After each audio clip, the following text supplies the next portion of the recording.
ॐ भूर्भुवः स्वः तत्सवितुर्वरेण्यं भर्गो देवस्य धीमहि धियो यो नः प्रचोदयात्। आपका स्वागत है आज के पॉडकास्ट पर। आज दिनांक है 31 अगस्त 2025 और समय हो रहा है सुबह के 5:31। आज हम व्याख्या करने जा रहे हैं ऋग्वेद के प्रथम मंडल 15वें सूक्त और चौथे मंत्र का। मंत्र है अग्ने देवा इहावः सादया योनिषु त्रिषु परिभूष पिब ऋतुना। इस मंत्र के ऋषि हैं मेधातिथि काण्वः, देवता हैं अग्नि, छंद है भूरिक गायत्री, स्वर है षड्जः। मंत्र का विषय कहता है अग्नि भी ऋतुओं का संयोजक होता है। इस मंत्र का भाष्य किया है स्वामी दयानंद सरस्वती जी ने।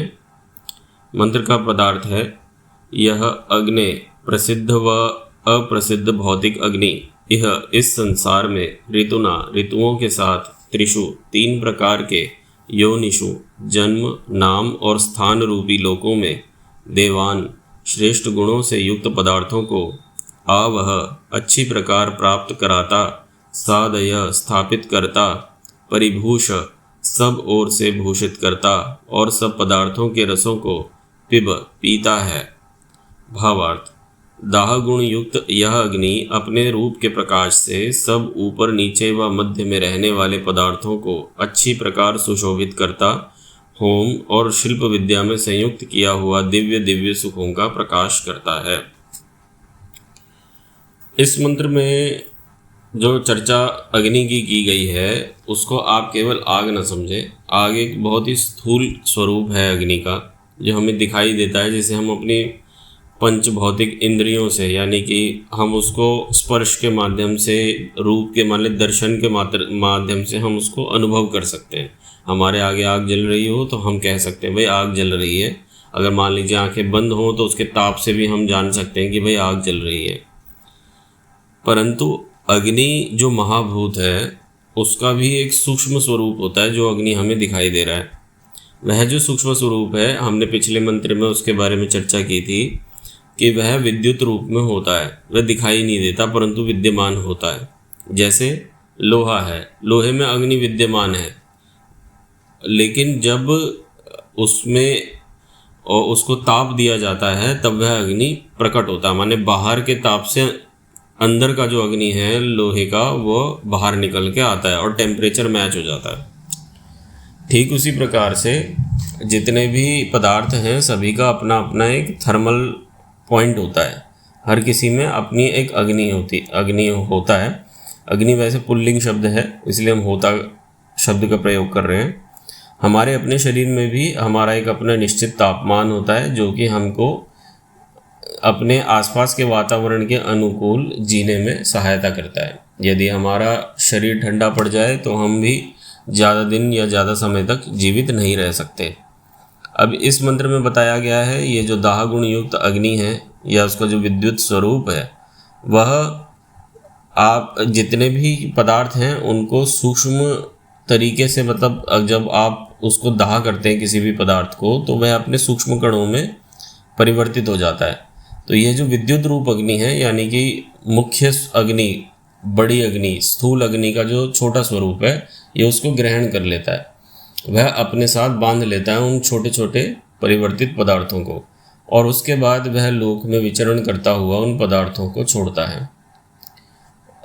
कुछ मंत्र पीछे भी गए हैं जिसमें चर्चा हुई थी कि किस प्रकार से अग्नि या होम के पदार्थ जो होते हैं, जो जड़ी बूटियाँ, औषधि आदि हम उसमें होम करते हैं यज्ञ में, वे अग्नि में के साथ मिलकर किस प्रकार से वायुमंडल में जाता है, और वायुमंडल में जो मेघ के रूप में जब जल के साथ संयोग होता है तो जल में वह अग्नि अपना उसको छोड़ देता है। अग्नि उन जल में, जो जल के जो कण हैं उनमें उन पदार्थों को छोड़ देता है, और फिर वही पदार्थ वृष्टि के माध्यम से धरती पर दोबारा गिरते हैं। यानी कि उनका जो एसेंस है किसी भी प्रोडक्ट का, किसी भी औषधि का, वो इस प्रकार से ईश्वर की व्यवस्था द्वारा पूरे संपूर्ण जगत में, ब्रह्मांड में फैला दिया जाता है। तो ये हम कोशिश कर रहे हैं जो परमात्मा के बनाए हुए पदार्थ हैं उनको, उनके पीछे के विज्ञान को समझने में। वैसे तो आज का जो भौतिक विज्ञान है इसके बारे में काफ़ी कुछ जान चुका है, परंतु जो अग्नि का महाभूत स्वरूप है, जो बिल्कुल ही सूक्ष्म स्वरूप है, अभी वहाँ तक रिसर्च पहुँची नहीं है। अगर उस पर रिसर्च पहुँचेंगी तो बहुत सी चमत्कारिक चीज़ें हमारे सामने आ सकती हैं।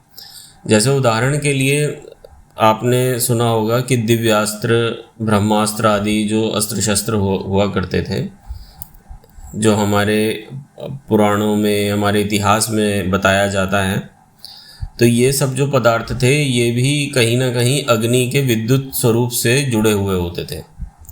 ये जो अग्नि का विद्युत स्वरूप है, जैसे कि आजकल हम लोगों ने सिग्नल्स पर काम करना शुरू कर दिया है, अब तो खैर 5G 6G नेटवर्क आ चुका है, ये भी विद्युत तरंगों पर ही काम करते हैं, जो कि फ्रीक्वेंसीज होती हैं। ये सारी तरंगे विद्युत के आधार पर ही चलते हैं, अग्नि के आधार पर ही चलते हैं। अग्नि और वायु दोनों का सम्मिश्रण होता है, तभी ये चीज़ें काम करती हैं। तो ये सारे उदाहरण हैं आज के ज़माने में कि टेक्नोलॉजी यहाँ तक पहुँच चुकी है, परंतु इसमें अभी बहुत कुछ आगे जाना बाकी है। और इसमें अगर रिसर्च किया जाए तो हम काफ़ी चीज़ों को, जो छुपी हुई चीज़ें हैं इस ब्रह्मांड में, उनको भी प्राप्त कर सकते हैं। यदि इन्हें मानव कल्याण के लिए प्राप्त किया जाए तो ये सर्वोत्तम है और ईश्वर की आज्ञा के अनुकूल है।